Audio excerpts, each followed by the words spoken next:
Everyone, मैंने देखो बहुत सारी वीडियोस आ रखी हैं। सीटेट पोस्टपोन हो गया है, सीटेट कौन सी डेट को है आपका। तो कंफ्यूजन क्रिएट करने की जरूरत नहीं है। सीटेट होने वाला है 7 और 8 फेब को।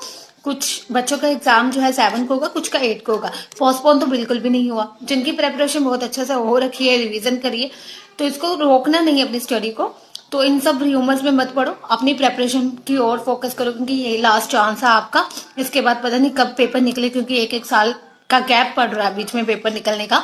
तो अपने पेपर पे फोकस करना है, ना कि हमें र्यूमर्स की तरफ देखना है। ठीक है।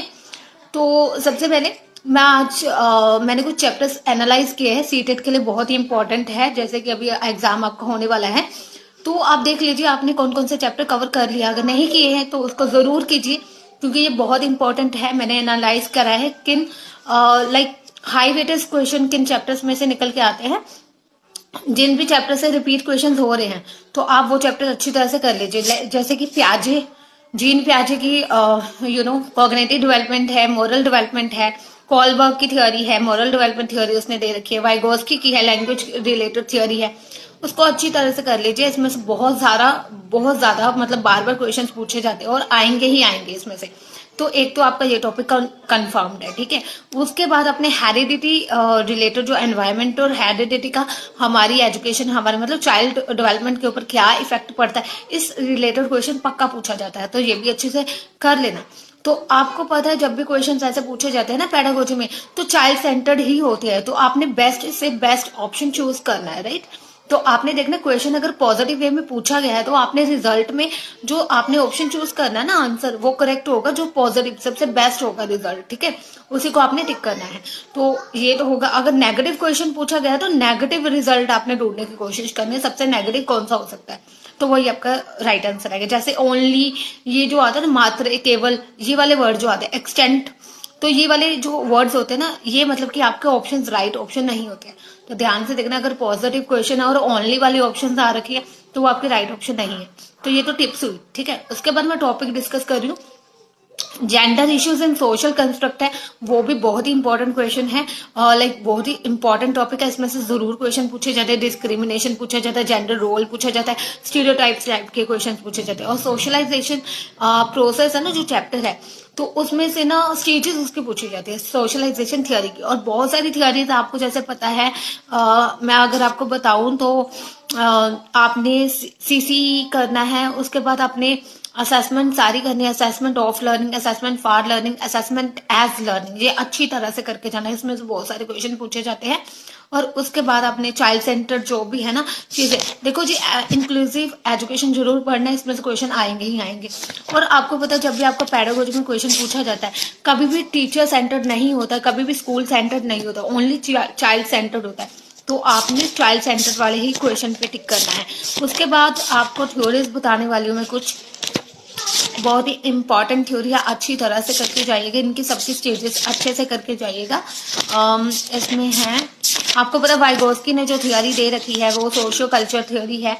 ठीक है। तो याद रखना वाइगोस्की ने किसके थ्योरी दी है। तो ये क्वेश्चन आता है, प्रोग्रेसिव एजुकेशन वाला क्वेश्चन पक्का आएगा। उसके बाद मल्टी डायमेंशनल इंटेलिजेंसीज और इंटेलिजेंसी रिलेटेड बहुत सारे क्वेश्चन, आईक्यू लेवल का क्वेश्चन जरूर आएगा। लेवल्स पढ़ के जाओ। ठीक है। अच्छी तरह से करके जाओ, लेवल से आपको पता लग जाएगा।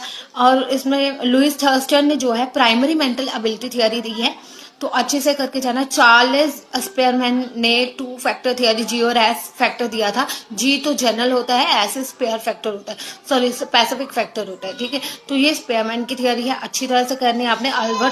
अल्बर्ट बिनेट और टर्मन ने कौन सा टेस्ट दिया था, कौन सी थ्योरी थी, यूनिफैक्टर थ्योरी थी उनकी। तो आपने ये अच्छी तरह से करके जाना है।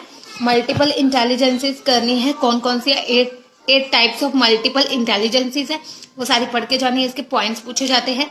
फिर उसके बाद स्टर्नबर्ग, रॉबर्ट स्टर्नबर्ग की कौन सी थ्योरी थी, ये आपने अच्छे से करके जाना है। उसके बाद आपकी थ्योरीज आती है like Gilford try dimensional theory, बहुत इंपॉर्टेंट है। इसमें से 1 से 2 क्वेश्चन जरूर पूछे जाते हैं।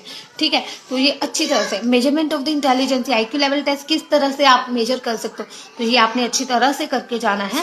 बहुत सारे बहुत ही इंपॉर्टेंट, एक ही चैप्टर में बहुत सारी थ्योरीज, अगर ये सारी थ्योरीज आप अच्छे से पढ़ के जाते हो, तो डेफिनेटली आपके क्वेश्चन मतलब जो भी है बहुत सारे चांसेस है आपका पेपर क्रैक करने के। इतना ही पेडागोजी में अगर अच्छे से भी करके जाते हो ना, तो काफी मतलब आप स्कोर कर सकते हो पेडागोजी में अपने सीडीपी में। तो थियोरीज और भी हैं बहुत सारी, जैसे कि बीएफ स्किनर, पावलोव की थियोरी है। तो ये सारी थियोरीज आपने पढ़ के जानी है, स्टेजेस उनकी अच्छी तरह से करके जानी है। थॉट और लैंग्वेज में क्या कन्फ्लिक्शन है, किसने किसको क्रिटिसाइज किया, किसने किसका साथ दिया था, ये सारी चीजें आपने पढ़ के जानी है। नोम चॉम्स्की कौन थे, फिर उसके बाद एक और था आई गेस,